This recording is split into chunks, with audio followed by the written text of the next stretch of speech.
নমস্কার বন্ধুরা, কেমন আছো তোমরা সবাই? আশা করি সবাই ভালো আছো আর আমি অনেক ভালো আছি। মাঝখানে একটু শরীরটা খারাপ হয়ে গেছিলো, সর্দি কাশি, আর আমার মেয়েরও শরীরটা একটু খারাপ ছিল। তো তোমরা কেমন আছো একটু কমেন্টে জানিও। আর আজকের বাড়িতে কেউ নেই, সেই কারণে আমি আজকের আমার মেয়ের জন্য সিদ্ধ করছি খাবারটাকে।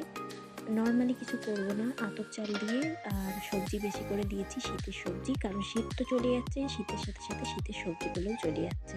এই দেখুন, একদম অল্প পরিমাণ নিয়েছি যাতে ওরা আমার হয়ে যায়। আমার শ্বশুরের একটু শরীর খারাপ, যার কারণে সবাই এখন একটু ডাক্তারখানায় গেছে। তো আস্তে আস্তে ওদের বিকেল হয়ে যাবে, অনেকটা দূরেই গেছে বলতে পারো, সেই কারণে। তো বাড়িতে কেউ নেই, সেই কারণে আমি ছোট প্রেশার কুকারে আমি রান্নাটা করে নিই।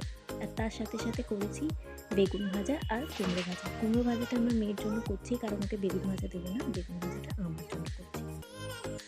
আর তার সাথে সাথেই অনেক কথা হয়নি তোমাদের সাথে, অনেক দিন ধরে ভিডিও দিতে পারিনি, কারণ বাড়িতে একটু অসুস্থ আছে আমার শ্বশুরমশাই, সেই কারণে।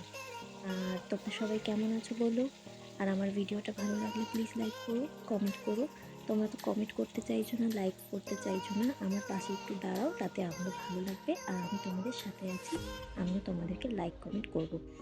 আর এই যে আজকে দুপুরের লাঞ্চটা রেডি হয়ে গেল। আমার মেয়ের জন্য প্রথমে আমি ভাত বেড়ে নিচ্ছি, আর একটা মাছের টুকরো নিয়েছি, আর এই দেখুন ওর খাবার রেডি। সবাইকে আমার ভালোবাসা রইল, আর আজকের কথাটা এখানে শেষ করব। টাটা।